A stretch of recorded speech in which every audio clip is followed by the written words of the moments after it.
Alright, just going to give a check out of how this whole test is going. So I got the main dam controller board right here. It's hooked up to a motor and motor controller, which is on the dyno. This motor is being back driven by the dyno, depending on the power. And I have like multiplication factors, which make it think that, you know, when it's generating like 5 watts, it's actually generating like 50 kilowatts, right? So that's plugged into the board over here. Top power supply is powering the dyno. This power supply is powering the board. The board has 2 inputs, so I'm bridging across them to make the board think that everything's okay. So then the fiber is talking to the valve controller over here, which is powered by this power supply. This whole valve controller is hooked up to the fake valve. I decided not to use the gigantic Aaron pipe thing just because I'm inside and I didn't want water to get everywhere if anything went wrong. And the valve controller, the water level controller, is fairly simple anyways, so I will just test it on the real deal. So anyways, the contactor on the dyno is closed, so the way I trigger the motor to start running, so I turn the voltage up to 40 volts here. Guess it reads a little low. But anyways, so now this motor controller is driving the dyno, and the dyno is currently floating. So as you can see, the motor is doing negative. I have it hooked up backwards, so the backwards on purpose.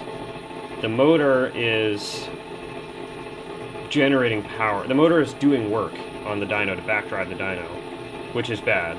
That means that's the equivalent of our power station sucking energy from the grid. So anyways, now what I'm going to do is hit the dyno in speed mode, which now starts. Now the dyno is overcoming its own friction slightly, but this motor controller is still doing positive work on the dyno, which shows up as negative work for our power station.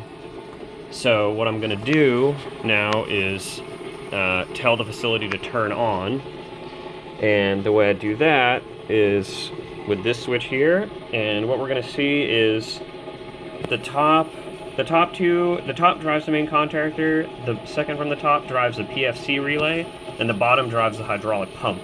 So we want the hydraulic pump to turn on first, and then the valve will start to open, and everything will start coming to life. And then I'm going to turn on the dyno here to back drive the motor, and we'll create positive power. Okay, here we go. So I've engaged the switch, and the dam's now starting up. You can see that the hydraulic pump is on. The fake valve is now moving, as you can hear. So it's waiting for positive power to be done. Oh, okay, I didn't hit it soon enough. That's alright. So I'm going to wait for it to stop and then start up again. I still need to add in code which basically okay, so now I hit the button. I still need to add in code which doesn't allow the button to just be continuously held. Anyways, now we're doing positive work here. The contactor is closed. We're doing 30 fake kilowatts, although it's actually like 1.6 real watts or something like that. Let's see. Yeah, 1.6 real watts. But that's okay, I'm just multiplying by a bunch of factors. So anyways, now you can hear the dyno has increased in speed because this is just running a proportional speed controller, and now the dyno is back driving it at a higher speed. So now this motor is regenning, which shows up for our power station as positive work. Valve controller is working just fine. The valve is fully open. This main contactor is closed. This is the dead man switch on the main contactor. You can see that it's closed.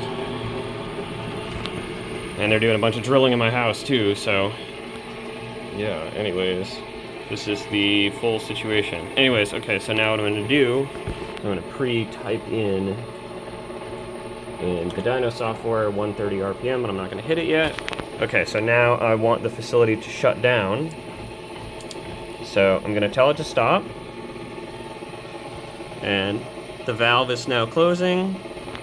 So now I'm going to reduce the flow of water back to what it was before.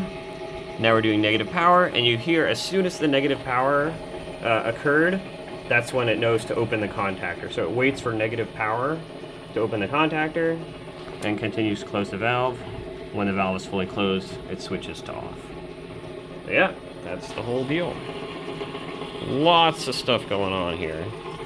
The valve, this valve is a 12-volt motor, and so it opens really, really fast.